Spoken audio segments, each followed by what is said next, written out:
It all began with a simple article published in 1918. The Osaka Asahi newspaper was at the time one of the forerunners in the so-called Taisho democracy movement. This was a movement that kicked into high gear after the Russo-Japanese War and lasted until the end of the Taisho era, and grew, in essence, thanks to the people's dissatisfaction with the government and their handling of numerous matters. Terauchi Masatake was the prime minister at the time, and the Osaka Asahi newspaper was especially critical of him and his cabinet. There was a small problem with all of this though. Newspapers at the time could be, and often were, censored so as not to upset the government. The newspaper law came into effect in 1909 and allowed the government to control what newspapers were and weren't allowed to publish. As such, most newspapers had their own censorship division to ensure that nothing got through that would land them in hot water. But naturally, some things slipped through the cracks. In the August 25th, 1918 evening edition of the Osaka Asahi newspaper, dated August 26th, as was the trend at the time, Onishi Toshio published an article about a Kansai press conference in which numerous participants of the Taisho democracy movement got together to voice their displeasures about the government.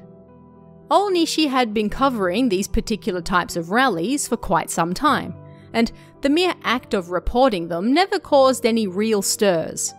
This alone didn't go against the newspaper law. However, Onishi found that writing reports of these numerous rallies ended up feeling rather dry, and so he decided to spice them up a little with quotations from Chinese classics. In the article published in the evening edition on August 25th, he said, "It was nearly 1 o'clock when the dining hall opened. The taste of the meat and smell of the sake made the guests seated at their tables unable to calm down. The men perhaps feared that our glorious nation, never once invaded by outside forces, was nearing the terrifying final day of its trial. The ominous portent once muttered by men of old, 'And the white rainbow shall pierce the sun,' flashed through their heads like lightning as they silently moved their forks." It was this phrase towards the end, "And the white rainbow shall pierce the sun," that would soon change the lives of several men, Onishi included. This seemingly harmless phrase comes from Chinese poetry, and it refers to a moment in Chinese history where assassins attempted to murder the then King of Qin, the man who went on to become China's first emperor. The phrase thus hinted at civil war and the potential assassination of top-ranking Japanese leaders because of the public's unhappiness with them.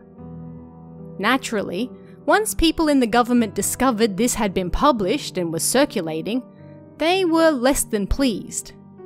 This phrase was able to slip through because Hasegawa Nyozekan, who was head of the social affairs department and the man who always checked manuscripts before publishing, was out of the office on business. Someone else did check the manuscript, a man by the name of Yamaguchi Nobuo, but he was unaware of the significance of the white rainbow comment, and so it made it to print. Whoops. Once this was discovered to be in circulation, the newspaper's deputy director immediately demanded that the newspaper be reprinted, but it was too late. 10,000 copies had already made it out into the wild, and the newspaper censorship section of the Osaka Prefectural Police Department filed a complaint with the Osaka District Court against both Onishi and Yamaguchi. They accused both the men and the newspaper of publishing matters that disturbed peace and order or offended public morals, under Act 43 of the newspaper law. There was a very real chance here that not only would Onishi and Yamaguchi suffer punishment for the article, but that the entire newspaper might be banned as well. The senior prosecutor from the District Court Prosecutor's Office took on the case, rather than the norm of one of the lower-ranking prosecutors, which showed just how seriously this article was being taken. In addition, right-wing groups organised a boycott of the newspaper, and even attacked the paper's president while he was in a rickshaw, stripping him and then tying him to a pole with a note around his neck that said, "Traitor." Numerous right-wing magazines also followed, with scathing campaigns attacking the newspaper as well. On September 9, Onishi and Yamaguchi were indicted at home. On September 25th, their first trial was held, although it was closed to the public. Only 4 days later, the Terauchi cabinet actually resigned, finally taking responsibility for the riots and unrest sweeping the country. Yet, the trial of the two journalists continued regardless. On October 15, the newspaper's president stepped down, and he was followed in subsequent days by others working at the newspaper who had also publicly criticised the Terauchi cabinet. On November 15, the new Osaka Asahi president announced a brand new editorial code of conduct for the newspaper, and more thorough moderation. Then, on December 1st, he published a lengthy letter explaining the White Rainbow incident and expressing his great reverence for the government. He claimed that editorials for the newspaper in recent years had been biased and lacked moderation.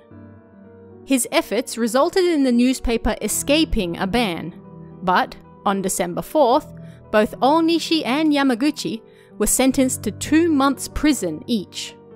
Neither side appealed, and the case was closed. This was a clear and cut case of the government attacking and punishing a journalist for something as insignificant as a quote from a Chinese poem, and it wasn't the only time this happened either. In fact, the law hung around until 1949, when it was finally abolished. It was effectively neutered when the Allied powers moved in after the war, and then officially 4 years later. Yet, the memories remain, and this strange trial and imprisonment of two journalists for nothing more than a quote remains one of the worst instances of censorship the government undertook during the Taisho era. But what do you guys think of this one? Let me know in the comments below, and I'll see you again next time.